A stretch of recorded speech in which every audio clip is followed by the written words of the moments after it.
The Horror at Red Hook by H.P. Lovecraft. There are sacraments of evil as well as of good about us, and we live and move to my belief in an unknown world, a place where there are caves and shadows and dwellers in twilight.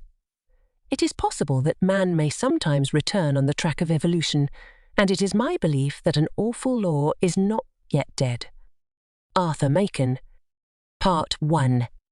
Not many weeks ago, on a street corner in the village of Pascoag, Rhode Island, a tall, heavily built, and wholesome-looking pedestrian furnished much speculation by a singular lapse of behaviour. He had, it appears, been descending the hill by the road from Chepachet, and encountering the compact section had turned to his left into the main thoroughfare where several modest business blocks convey a touch of the urban.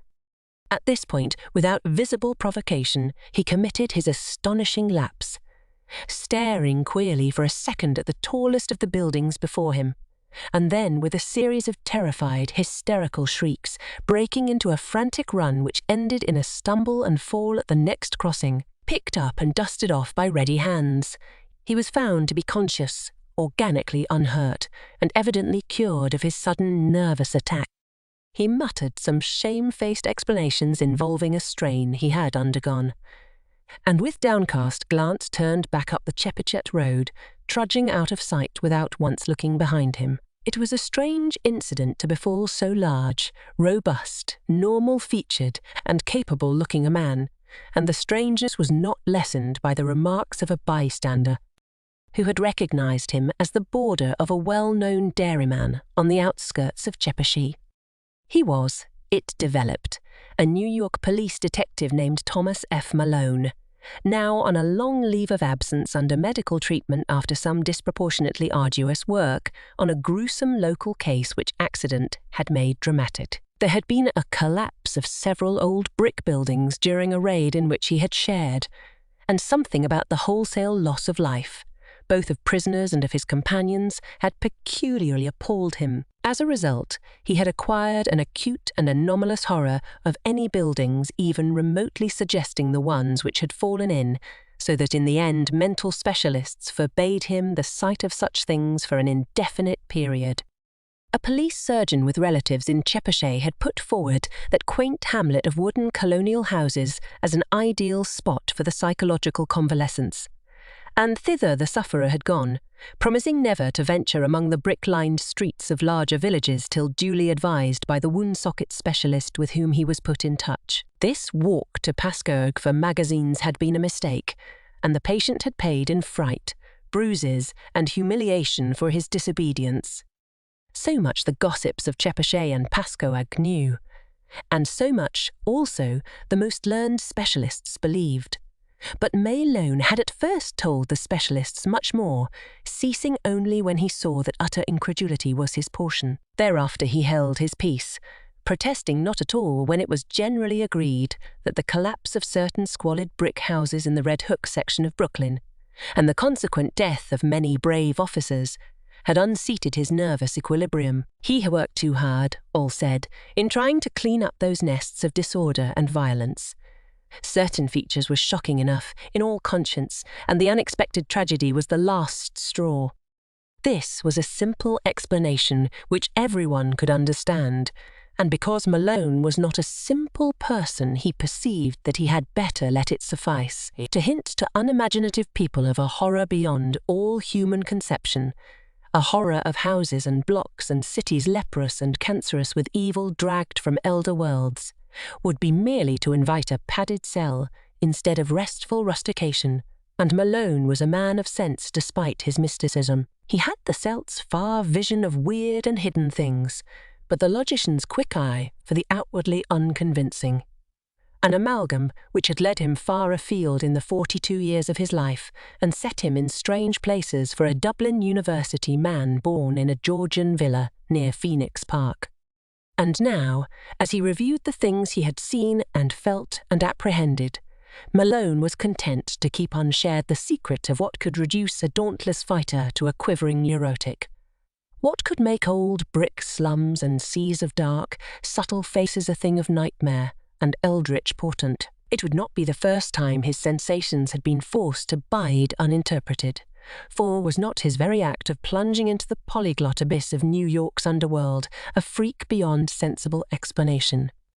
What could he tell the prosaic of the antique witcheries and grotesque marvels discernible to sensitive eyes amidst the poison cauldron where all the varied dregs of unwholesome ages mix their venom and perpetuate their obscene terrors? He had seen the hellish green flame of secret wonder in this blatant, evasive welter of outward greed and inward blasphemy, and had smiled gently when all the New Yorkers he knew scoffed at his experiment in police work.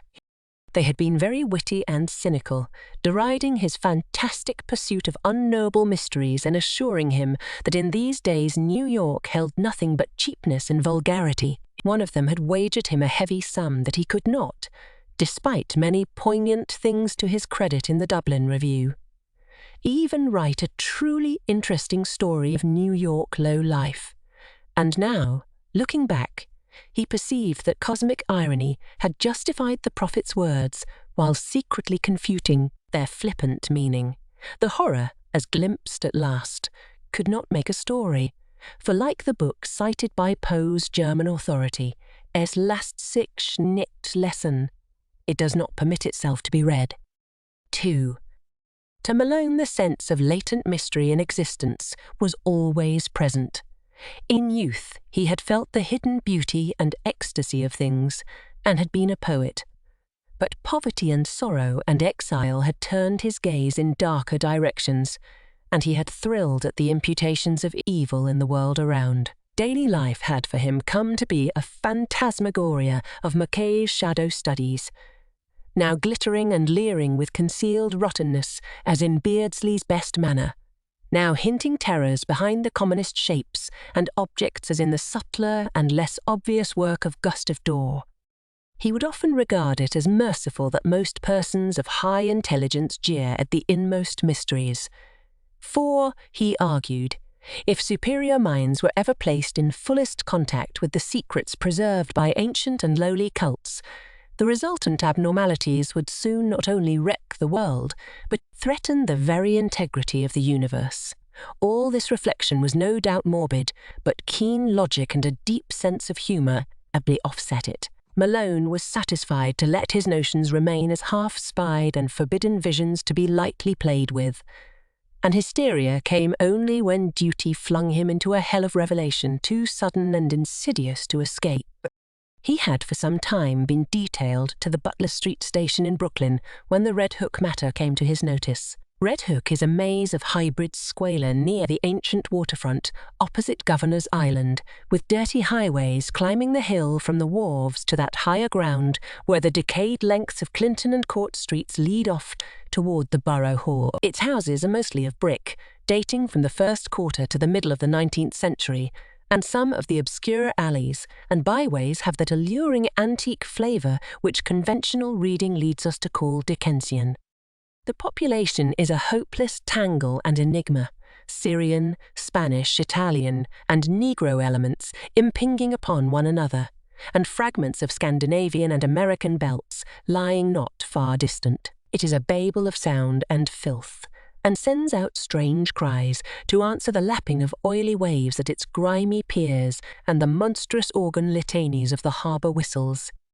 Here, long ago, a brighter picture dwelt, with clear-eyed mariners on the lower streets and homes of taste and substance where the larger houses line the hill. One can trace the relics of this former happiness in the trim shapes of the buildings, the occasional graceful churches, and the evidences of original art and background in bits of detail here and there. A worn flight of steps, a battered doorway, a wormy pair of decorative columns or pilasters, a fragment of once green space with bent and rusted iron railing. The houses are generally in solid blocks, and now and then a many-windowed cupola arises to tell of days when the households of captains and shipowners watch the sea. From this tangle of material and spiritual putrescence, the blasphemies of 100 dialects assail the sky. Hordes of prowlers reel shouting and singing along the lanes and thoroughfares, Occasional furtive hands suddenly extinguish lights and pull down curtains, and swarthy, sin-pitted faces disappear from windows when visitors pick their way through. Policemen despair of order or reform and seek rather to erect barriers protecting the outside world from the contagion. The clang of the patrol is answered by a kind of spectral silence, and such prisoners as are taken are never communicative. Visible offences are as varied as the local dialects and run the gamut from the smuggling of rum and prohibited aliens through diverse stages of lawlessness and obscure vice to murder and mutilation in their most abhorrent guises. That these visible affairs are not more frequent is not to the neighbourhood's credit, unless the power of concealment be an art demanding credit. More people enter Red Hook than leave it, or at least than leave it by the landward side, and those who are not loquacious are the likeliest to leave. Malone found in this state of things a faint stench of secrets, more terrible than any of the sins denounced by citizens and bemoaned by priests and philanthropists. He was conscious, as one who united imagination with scientific knowledge, that modern people under lawless conditions tend uncannily to repeat the darkest instinctive patterns of primitive half-ape savagery in their daily life and ritual observances. And he had often viewed, anthropologists shudder, the chanting, cursing processions of blear-eyed and pockmarked young men which wound their way along in the dark, small hours of morning. One saw groups of these youths incessantly, sometimes in leering vigils on street corners, sometimes in doorways playing eerily on cheap instruments of music, sometimes in stupefied dozes or indecent dialogues around cafeteria tables near Borough Hall, and sometimes in whispering converse around dingy taxicabs drawn up at the high stoops of crumbling and closely shuttered old houses. They chilled and fascinated him more than he dared confess to his associates on the force, for he seemed to see in them some monstrous thread of secret continuity, some fiendish, cryptical, and ancient pattern utterly beyond and below the sordid mass of facts and habits and haunts listed with such conscientious technical care by the police. They must be, he felt inwardly, the heirs of some shocking and primordial tradition, the sharers of debased and broken scraps from cults and ceremonies older than mankind. Their coherence and definiteness suggested it, and it shewed in the singular suspicion of order which lurked beneath their squalid disorder. He had not read in vain such treatises as Miss Murray's Witch Cult in Western Europe, and knew that up to recent years there had certainly survived among peasants and furtive folk a frightful and clandestine system of assemblies and orgies, descended from dark religions, antedating the Aryan world, and appearing in popular legends as black masses and witches' sabbaths. But these hellish vestiges of old Turanian Asiatic magic and fertility cults were even now wholly dead, he could not for a moment suppose, and he frequently wondered how much older and how much blacker than the very worst of the muttered tales some of them might really be. 3. It was the case of Robert Suydam which took Malone to the heart of things in Red Hook. Suydam was a lettered recluse of ancient Dutch family, possessed originally of barely independent means, and inhabiting the spacious but ill-preserved mansion which his grandfather had built in Flatbush when that village was little more than a pleasant group of colonial cottages surrounding the steepled and ivy-clad Reformed church with its iron-railed yard of Netherlandish gravestones. In his lonely house, set back from Martens Street amidst a yard of venerable trees, Suydam had read and brooded for some 6 decades, except for a period a generation before, when he had sailed for the old world and remained there out of sight for 8 years. He could afford no servants, and would admit but few visitors to his absolute solitude, eschewing close friendships and receiving his rare acquaintances in one of the 3 ground-floor rooms which he kept in order, a vast, high-ceiled library whose walls were solidly packed with tattered books of ponderous, archaic, and vaguely repellent aspect. The growth of the town and its final absorption in the Brooklyn district had meant nothing to Suydam, and he had come to mean less and less to the town. Elderly people still pointed him out on the streets, but to most of the recent population he was merely a queer, corpulent old fellow whose unkempt white hair, stubbly beard, shiny black clothes, and gold-headed cane earned him an amused glance, and nothing more. Malone did not know him by sight till duty called him to the case, but had heard of him indirectly as a really profound authority on medieval superstition, and had once idly meant to look up an out-of-print pamphlet of his on the Kabbalah and the Fastest legend, which a friend had quoted from memory. Suydam became a case when his distant and only relatives sought court pronouncements on his sanity. Their action seemed sudden to the outside world, but was really undertaken only after prolonged observation and sorrowful debate. It was based on certain odd changes in his speech and habits, wild references to impending wonders, and unaccountable hauntings of disreputable Brooklyn neighborhoods. He'd been growing shabbier and shabbier with the years, and now prowled about like a veritable mendicant. Seen occasionally by humiliated friends in subway stations, or loitering on the benches around Borough Hall in conversation with groups of swarthy, evil-looking strangers. When he spoke, it was to babble of unlimited powers almost within his grasp, and to repeat with knowing ears such mystical words or names as Sephiroth, Ashmodei, and Samael. The court action revealed that he was using up his income and wasting his principal in the purchase of curious tomes imported from London and Paris, and in the maintenance of a squalid basement flat in the Red Hook district where he spent nearly every night, receiving odd delegations of mixed rowdies and foreigners, and apparently conducting some kind of ceremonial service behind the green blinds of secretive windows. Detectives assigned to follow him reported strange cries and chants and prancing of feet filtering out from these nocturnal rites, and shuddered at their peculiar ecstasy and abandon despite the commonness of weird orgies in that sodden section. When, however, the matter came to a hearing, Suydam managed to preserve his liberty. Before the judge his manner grew urbane and reasonable, and he freely admitted the queerness of demeanour and extravagant cast of language into which he had fallen through excessive devotion to study and research. He was, he said, engaged in the investigation of certain details of European tradition which required the closest contact with foreign groups and their songs and folk dances. The notion that any low secret society was preying upon him, as hinted by his relatives, was obviously absurd, and shewed how sadly limited was their understanding of him and his work. Triumphing with his calm explanations, he was suffered to depart unhindered, and the paid detectives of the Suydams, Colliers, and Van Brunts were withdrawn in resigned disgust. It was here that an alliance of federal inspectors and police, Malone with them, entered the case.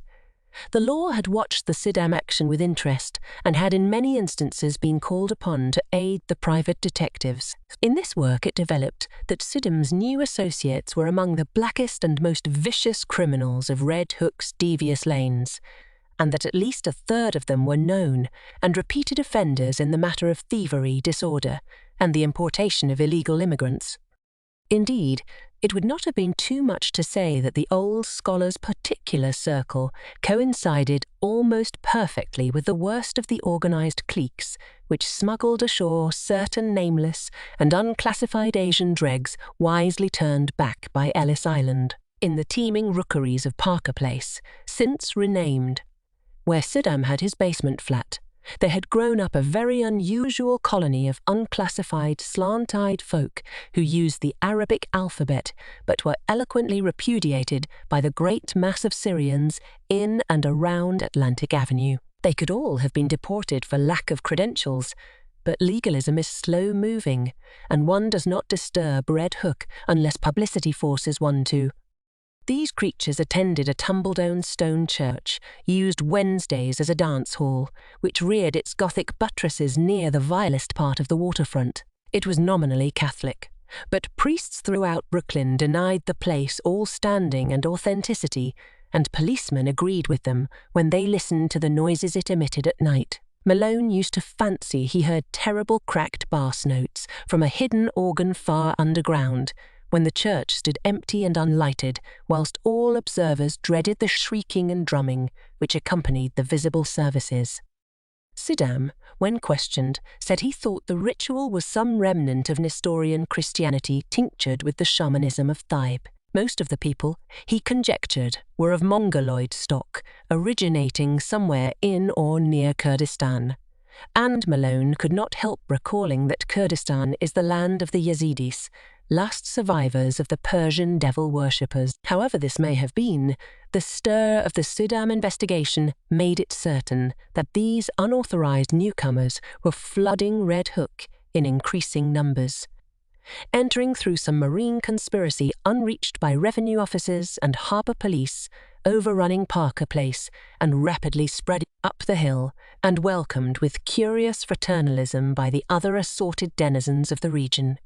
Their squat figures and characteristic squinting physiognomies, grotesquely combined with flashy American clothing, appeared more and more numerously among the loafers and nomad gangsters of the Borough Hall section, till at length it was deemed necessary to compute their numbers, ascertain their sources and occupations, and find, if possible, a way to round them up and deliver them to the proper immigration authorities. To this task Malone was assigned by agreement of federal and city forces, and as he commenced his canvass of Red Hook, he felt poised upon the brink of nameless terrors, with the shabby, unkempt figure of Robert Suydam as arch-friend and adversary. 4. Police methods are varied and ingenious. Malone, through unostentatious rambles, carefully casual conversations, well-timed offers of hip-pocket liquor, and judicious dialogues with frightened prisoners, learned many isolated facts about the movement whose aspect had become so menacing. The newcomers were indeed Kurds, but of a dialect obscure and puzzling to exact philology. Such of them as worked lived mostly as dockhands and unlicensed peddlers, though frequently serving in Greek restaurants and tending corner newsstands. Most of them, however, had no visible means of support, and were obviously connected with underworld pursuits, of which smuggling and bootlegging were the least indescribable.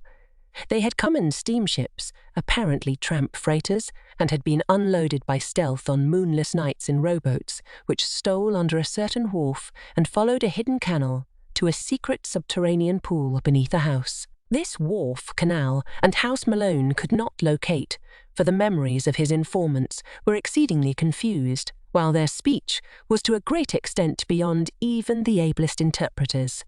Nor could he gain any real data on the reasons for their systematic importation. They were reticent about the exact spot from which they had come, and were never sufficiently off guard to reveal the agencies which had sought them out and directed their course. Indeed, they developed something like acute fright when asked the reasons for their presence. Gangsters of other breeds were equally taciturn, and the most that could be gathered was that some god or great priesthood had promised them unheard-of powers and supernatural glories and rulerships in a strange land. The attendance of both newcomers and old gangsters at Suydam's closely guarded nocturnal meetings was very regular, and the police soon learned that the erstwhile recluse had leased additional flats to accommodate such guests as knew his password. At last occupying 3 entire houses, permanently harbouring many of his queer companions, he spent but little time now at his Flatbush home, apparently going and coming only to obtain and return books, and his face and manner had attained an appalling pitch of wildness. Malone twice interviewed him, but was each time brusquely repulsed. He knew nothing, he said, of any mysterious plots or movements, and had no idea how the Kurds could have entered or what they wanted. His business was to study undisturbed the folklore of all the immigrants of the district, a business with which policemen had no legitimate concern. Malone mentioned his admiration for Suydam's old brochure on the Kabbalah and other myths, but the old man's softening was only momentary. He sensed an intrusion and rebuffed his visitor in no uncertain way, till Malone withdrew disgusted and turned to other channels of information. What Malone would have unearthed could he have worked continuously on the case, we shall never know. As it was, a stupid conflict between city and federal authority suspended the investigations for several months, during which the detective was busy with other assignments. But at no time did he lose interest or fail to stand amazed at what began to happen to Robert Suydam. just at the time when a wave of kidnappings and disappearances spread its excitement over New York. The unkempt scholar embarked upon a metamorphosis as startling as it was absurd. One day he was seen near Borough Hall with clean-shaved face, well-trimmed hair, and tastefully immaculate attire, and on every day thereafter some obscure improvement was noticed in him. He maintained his new fastidiousness without interruption, added to it an unwanted sparkle of eye and crispness of speech, and began little by little to shed the corpulence which had so long deformed him. Now frequently taken for less than his age, he acquired an elasticity of step and buoyancy of demeanour to match the new tradition, and shewed a curious darkening of the hair, which somehow did not suggest dye. As the months passed, he commenced to dress less and less conservatively, and finally astonished his new friends by renovating and redecorating his Flatbush mansion, which he threw open in a series of receptions, summoning all the acquaintances he could remember, and extending a special welcome to the fully forgiven relatives who had so lately sought his restraint. Some attended through curiosity, others through duty, but all were suddenly charmed by the dawning grace and urbanity of the former hermit. He had, he asserted, accomplished most of his allotted work, and having just inherited some property from a half-forgotten European friend, was about to spend his remaining years in a brighter second youth which ease, care, and diet had made possible to him. Less and less was he seen at Red Hook, and more did he move in the society to which he was born. Policemen noted a tendency of the gangsters to congregate at the old stone church and dance hall instead of at the basement flat in Parker Place, though the latter and its recent annexes still overflowed with noxious life. Then 2 incidents occurred, wide enough apart, but both of intense interest in the case as Malone envisaged it. One was a quiet announcement in the Eagle of Robert Suydam's engagement to Miss Cornelia Gerritsen of Bayside, a young woman of excellent position and distantly related to the elderly bridegroom-elect, whilst the other was a raid on the dance hall church by city police, after a report that the face of a kidnapped child had been seen for a second at one of the basement windows. Malone had participated in this raid and studied the place with much care when inside. Nothing was found. In fact, the building was entirely deserted when visited. But the sensitive Celt was vaguely disturbed by many things about the interior. There were crudely painted panels he did not like, panels which depicted sacred faces with peculiarly worldly and sardonic expressions, and which occasionally took liberties that even a layman's sense of decorum could scarcely countenance. Then, too, he did not relish the Greek inscription on the wall above the pulpit, an ancient incantation which he had once stumbled upon in Dublin college days, and which read, literally translated, "Friend and companion of night, thou who rejoicest in the baying of dogs and spilt blood, who wanderest in the midst of shades among the tombs, who longest for blood and bringest terror to mortals. Gorgo, Mormo, thousand-faced moon, look favourably on our sacrifices." When he read this, he shuddered and thought vaguely of the cracked bass organ notes he fancied he had heard beneath the church on certain nights. He shuddered again at the rust around the rim of a metal basin which stood on the altar, and paused nervously when his nostrils seemed to detect a curious and ghastly stench from somewhere in the neighbourhood. That organ memory haunted him, and he explored the basement with particular assiduity before he left. The place was very hateful to him. Yet after all, were the blasphemous panels and inscriptions more than mere crudities perpetrated by the ignorant? By the time of Suydam's wedding, the kidnapping epidemic had become a popular newspaper scandal.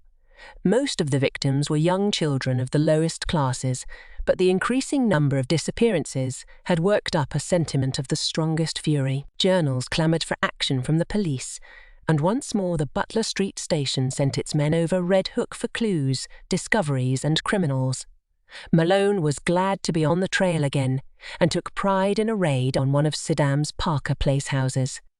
There, indeed, no stolen child was found, despite the tales of screams and the red sash picked up in the areaway, but the paintings and rough inscriptions on the peeling walls of most of the rooms, and the primitive chemical laboratory in the attic, all helped to convince the detective that he was on the track of something tremendous. The paintings were appalling, hideous monsters of every shape and size, and parodies on human outlines which cannot be described. The writing was in red and varied from Arabic to Greek, Roman, and Hebrew letters. Malone could not read much of it, but what he did decipher was portentous enough. One frequently repeated motto was in a sort of Hebraised Hellenistic Greek, and suggested the most terrible daemon evocations of the Alexandrian decadence. Helkenoin sother, emanveles sabath, Theiavelet takrablatcha, a geagros inatea, Otasiova a variarsota, avozo aganai, esagal. Circles and pentagrams loomed on every hand and told indubitably of the strange beliefs and aspirations of those who dwelt so squalidly here. In the cellar, however, the strangest thing was found. A pile of genuine gold ingots covered carelessly with a piece of burlap and bearing upon their shining surfaces the same weird hieroglyphics which also adorned the walls. During the raid, the police encountered only a passive resistance from the squinting Orientals that swarmed from every door. Finding nothing relevant, they had to leave all as it was. But the precinct captain wrote Suydam a note advising him to look closely to the character of his tenants and protégés in view of the growing public clamour. 5. Then came the June wedding and the great sensation. Flatbush was gay for the hour about high noon, and pennanted motors thronged the streets near the old Dutch church, where an awning stretched from door to highway. No local event ever surpassed the Suydam-Gerritsen nuptials in tone and scale, and the party which escorted bride and groom to the Cunard Pier was, if not exactly the smartest, at least a solid page from the social register. At 5 o'clock adieu were waved, and the ponderous liner edged away from the long pier, slowly turned its nose seaward, discarded its tug, and headed for the widening water spaces that led to old-world wonders. By night the outer harbour was cleared, and late passengers watched the stars twinkling above an unpolluted ocean. Whether the Trump steamer or the Scream was first to gain attention, no one can say. Probably they were simultaneous, but it is of no use to calculate. The Scream came from the Suydam stateroom, and the sailor who broke down the door could perhaps have told frightful things if he had not forthwith gone completely mad. As it is, he shrieked more loudly than the first victims, and thereafter ran simpering about the vessel till caught and put irons. The ship's doctor who entered the stateroom and turned on the lights a moment later did not go mad, but told nobody what he saw till afterward, when he corresponded with Malone in Chepachet. It was murder, strangulation, but one need not say that the claw mark on Miss Suydam's throat could not have come from her husband's or any other human hand, or that upon the white wall there flickered for an instant in hateful red a legend which, later copied from memory, seems to have been nothing less than the fearsome Chaldee letters of the word Lilith. One need not mention these things because they vanished so quickly. As for Suydam, one could at least bar others from the room until one knew what to think oneself. The doctor has distinctly assured Malone that he did not see it. The open porthole, just before he turned on the lights, was clouded for a second with a certain phosphorescence, and for a moment there seemed to echo in the night outside the suggestion of a faint and hellish tittering. But no real outline met. As proof, the doctor points to his continued sanity. Then the tramp steamer claimed all attention. A boat put off, and a horde of swart, insolent ruffians in officers' dress swarmed aboard the temporarily halted Cunard. They wanted Suydam or his body. They had known of his trip, and for certain reasons were sure he would die. The captain's deck was almost a pandemonium, for at the instant, between the doctor's report from the stateroom and the demands of the men from the tramp, not even the wisest and gravest seaman could think what to do. Suddenly, the leader of the visiting mariners, an Arab with a hatefully negroid mouth, pulled forth a dirty, crumpled paper and handed it to the captain. It was signed by Robert Suydam and bore the following odd message. In case of sudden or unexplained accident or death on my part, please deliver me or my body unquestioningly into the hands of the bearer and his associates. Everything for me, and perhaps for you, depends on absolute compliance.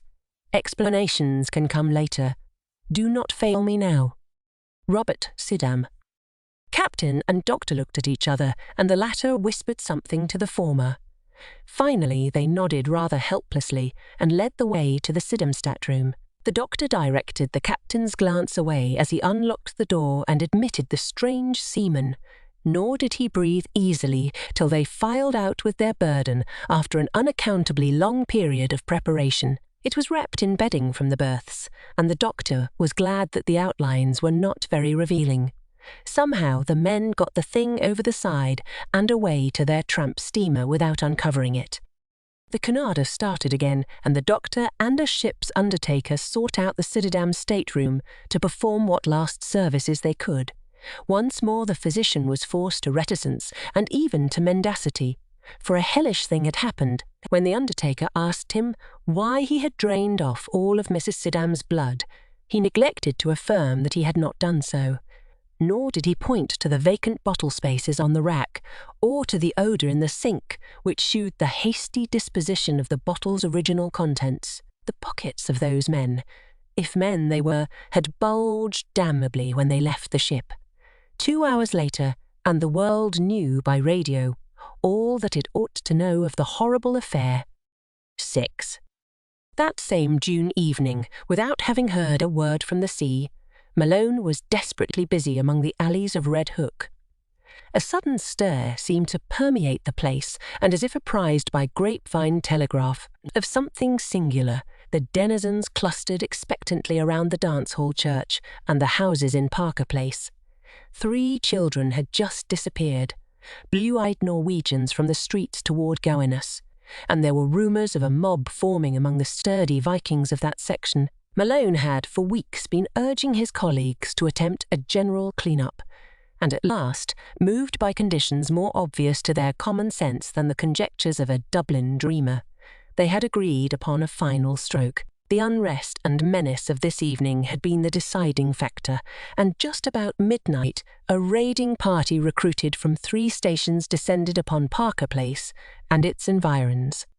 Doors were battered in, stragglers arrested, and candle-lighted rooms forced to disgorge unbelievable throngs of mixed foreigners in figured robes, mysteries, and other inexplicable devices. Much was lost in the melee, for objects were thrown hastily down unexpected shafts and betraying odours deadened by the sudden kindling of pungent incense. But spattered blood was everywhere, and Malone shuddered whenever he saw a brazier or altar from which the smoke was still rising.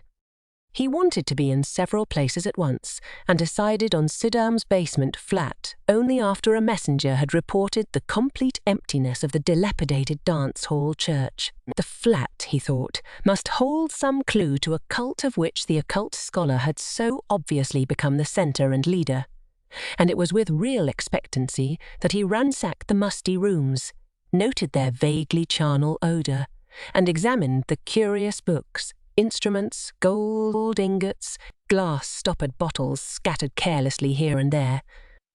Once a lean, black and white cat edged between his feet and tripped him, overturning at the same time a beaker half full of a red liquid. The shock was severe, and to this day Malone is not certain of what he saw.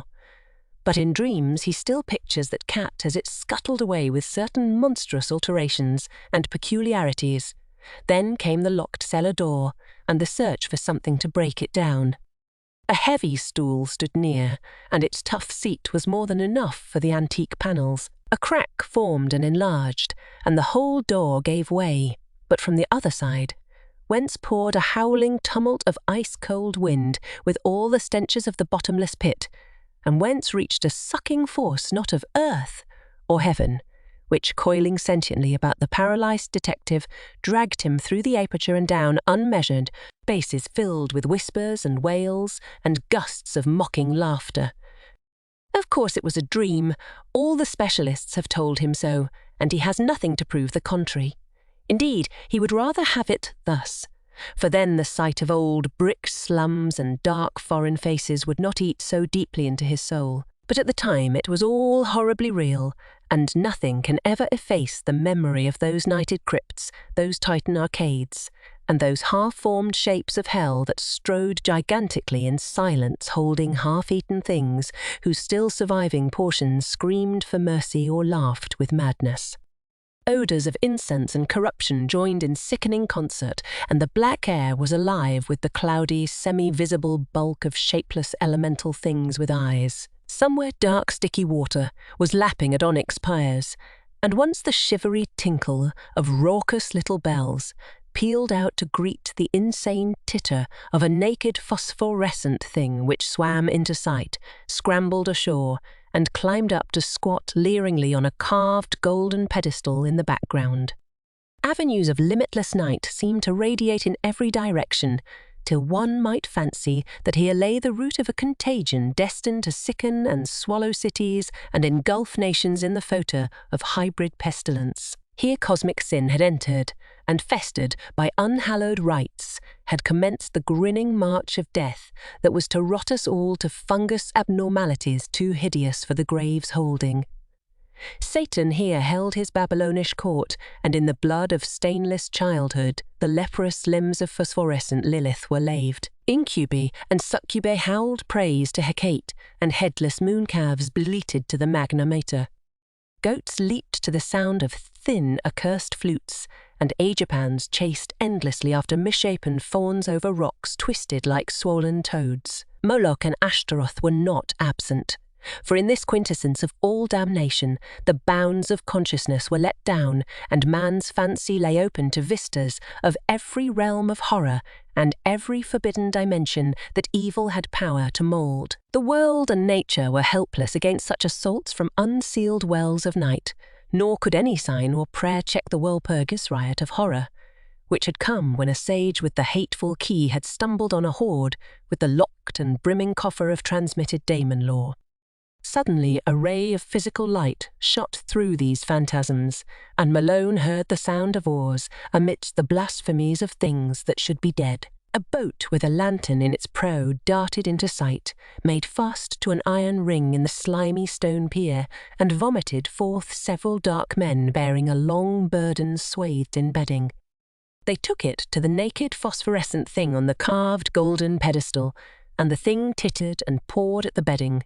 Then they unswathed it and propped upright before the pedestal the gangrenous corpse of a corpulent old man with stubbly beard and unkempt white hair. The phosphorescent thing tittered again, and the men produced bottles from their pockets and anointed its feet with red, whilst they afterward gave the bottles to the thing to drink from. All at once, from an arcaded avenue leading endlessly away, there came the daemoniac rattle and wheeze of a blasphemous organ, choking and rumbling out the mockeries of hell in a cracked, sardonic bass. In an instant, every moving entity was electrified, and forming at once into a ceremonial procession, the nightmare horde slithered away in quest of the sound. Goat, Sati and Aegipan, Incubus, Succuba, and Lima, twisted toad and shapeless elemental, dog-faced howler and silent strutter, darkness, all led by the abominable naked phosphorescent thing that had squatted on the carved golden throne, and that now strode insolently, bearing in its arms the glassy-eyed corpse of the corpulent old man. The strange dark men danced in the rear, and the whole column skipped and leapt with Dionysiac fury. Malone staggered after them a few steps, delirious and hazy and doubtful of his place in this or in any world. Then he turned, faltered, and sank down on the cold, damp stone, gasping and shivering as the daemon organ croaked on, and the howling and drumming and tinkling of the mad procession grew fainter and fainter. Vaguely he was conscious of chanted horrors and shocking croakings afar off. Now and then a wail or whine of ceremonial devotion would float to him through the black arcade, whilst eventually there rose the dreadful Greek incantation whose text he had read above the pulpit of that dance-hall church. O friend and companion of night, thou who rejoicest in the baying of dogs, here a hideous howl burst forth, and spilt blood here nameless sounds vied with morbid shriekings, who wanderest in the midst of shades among the tombs here, a whistling sigh occurred, who longest for blood and bringest terror to mortals' haunt, Sharp cries from myriad throats, Gorgo-peated as response, Mormote repeated with ecstasy, thousand-faced moon sighs and flute notes, look favourably on our sacrifices. As the chant closed, a general shout went up, and hissing sounds nearly drowned the croaking of the cracked bass organ. Then a gasp as from many throats, and a babel of barked and bleated words. Lilith, great Lilith, behold the bridegroom. More cries, a clamour of rioting, and the sharp, clicking footfalls of a running figure. The footfalls approached, and Malone raised himself to his elbow to look. The luminosity of the crypt, lately diminished, had now slightly increased, and in that devil light there appeared the fleeing form of that which should not flee or feel or breathe, the glassy-eyed, gangrenous corpse of the corpulent old man, now needing no support, but animated by some infernal sorcery of the rite just closed. After it raced the naked, tittering, phosphorescent thing that belonged on the carven pedestal, and still farther behind panted the dark men, and all the dread crew of sentient loathsomenesses. The corpse was gaining on its pursuers, and seemed bent on a definite object, straining with every rotting muscle toward the carved golden pedestal, whose necromantic importance was evidently so great.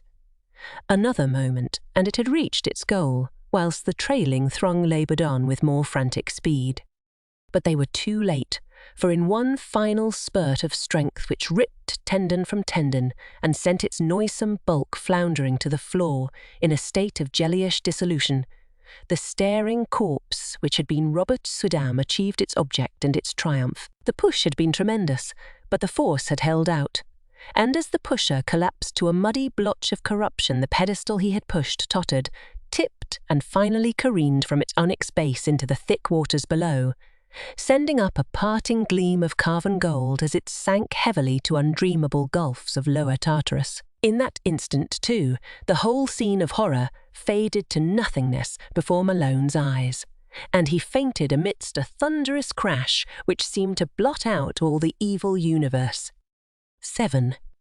Malone's dream, experienced in full before he knew of Suydam's death and transfer at sea, was curiously supplemented by some odd realities of the case, though that is no reason why anyone should believe it. The 3 old houses in Parker Place, doubtless long rotten with decay in its most insidious form, collapsed without visible cause, while half the raiders and most of the prisoners were inside, and of both the greater number were instantly killed. Only in the basements and cellars was there much saving of life, and Malone was lucky to have been deep below the house of Robert Suydam, for he really was there, as no one is disposed to deny.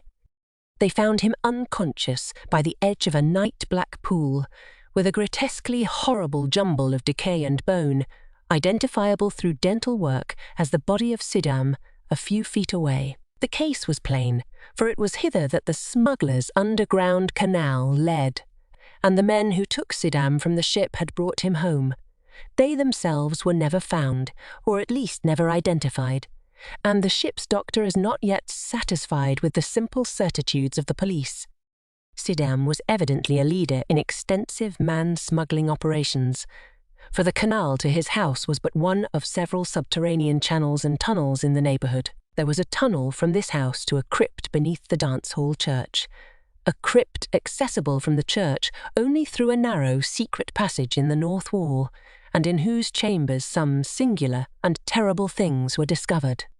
The croaking organ was there, as well as a vast arched chapel with wooden benches and a strangely figured altar. The walls were lined with small cells, in 17 of which, hideous to relate, solitary prisoners in a state of complete idiocy were found chained, including 4 mothers with infants of disturbingly strange appearance. These infants died soon after exposure to the light, a circumstance which the doctors thought rather merciful. Nobody but Malone, among those who inspected them, remembered the sombre question of old Delier, and sint unquam daemones incubii succubae et in ex tali congressi proles nasi quit. Before the canals were filled up, they were thoroughly dredged and yielded forth a sensational array of sawed and split bones of all sizes. The kidnapping epidemic very clearly had been traced home, though only 2 of the surviving prisoners could by any legal thread be connected with it. These men are now in prison since they failed of conviction as accessories in the actual murders. The carved golden pedestal or throne so often mentioned by Malone as of primary occult importance was never brought to light, though at one place under the Suydam house, the canal was observed to sink into a well too deep for dredging. It was choked up at the mouth and cemented over when the cellars of the new houses were made, but Malone often speculates on what lies beneath. The police, satisfied that they had shattered a dangerous gang of maniacs and man-smugglers, turned over to the federal authorities the unconvicted Kurds, who before their deportation were conclusively found to belong to the Yazidi clan of devil worshippers.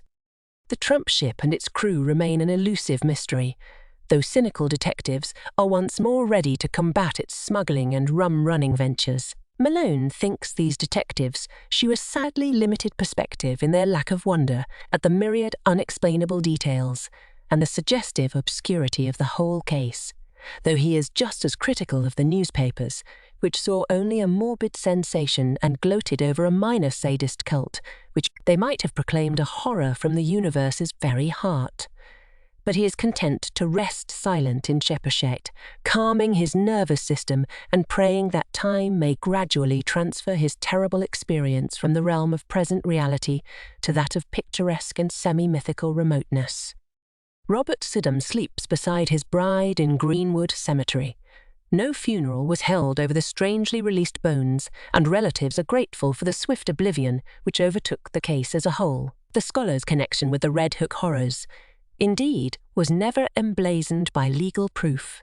Since his death forestalled the inquiry he would otherwise have faced, his own end is not much mentioned, and the Suydams hope that posterity may recall him only as a gentle recluse who dabbled in harmless magic and folklore. As for Red Hook, it is always the same. Suydam came and went.